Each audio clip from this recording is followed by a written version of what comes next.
आणि बुलेटिनच्या सुरुवातीलाच नागपूरमधून एक बातमी आहे। नागपूरमधील जिहाद प्रकरणाला नवं वळण लागले।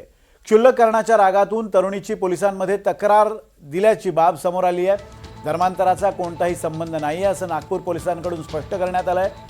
तक्रारदार मुलगी ही अनेकदा ऑफिसमधून कॅफे किंवा इतर ठिकाणी जात असल्याची माहिती रियाज काझी यांनी काळजीपोटी तिच्या आईला दिली होती आणि त्या रागातून तिनं ही तक्रार दिल्याचं पोलिसांचं म्हणणं आहे। क्षुल्लककरणाच्या रागातून तरुणीनं ही पोलिसात तक्रार दिली।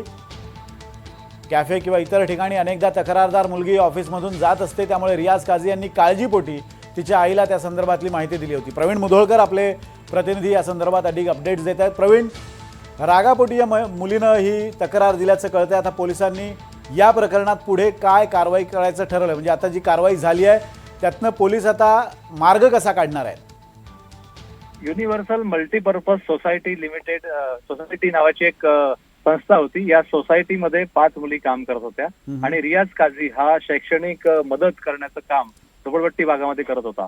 गेल्या 10 वर्षापासून हे काम सुरू होतं, पण अचानक एक तक्रारदार मुलगी जी आहे, जिने तक्रार केली आहे, त्या मुलीच्या आईला रियाजनं फोन केला होता आणि तुमची मुलगी ही वेगवेगळ्या कॅफेमध्ये जाते, पार्टीजमध्ये जाते, त्यामुळे ती ऑफिसच्या नावानं हे सगळं करते आहे, त्यामुळे तिच्यावरती तुम्ही लक्ष ठेवा आणि तिच्यासोबत ज्या मुली आहेत त्या सुद्धा अशाच ऑफिसच्या नाव सांगून दुसरीकडे जातात असं त्यांना तिच्या आईला सांगितलं।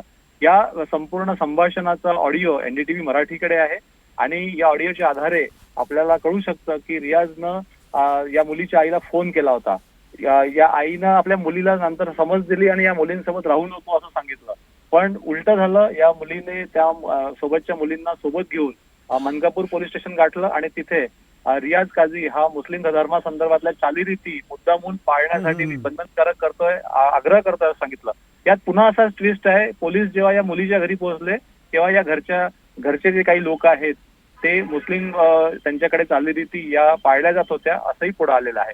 त्यामुळे या प्रकरणामध्ये राज्य अल्पसंख्याक आयोग, नागपूर पोलीस आणि ATS हे सगळे तपास करत होते। त्यामुळे आता तपासामुळे हे प्रकरण ऑफिस मधल्या पॉलिटिक्स, ऑफिस मधलं जे तक्रार आहे बॉसचं आणि काम करणाऱ्यांचं, ते हे प्रकरण असल्याचं पुढे आलं आहे।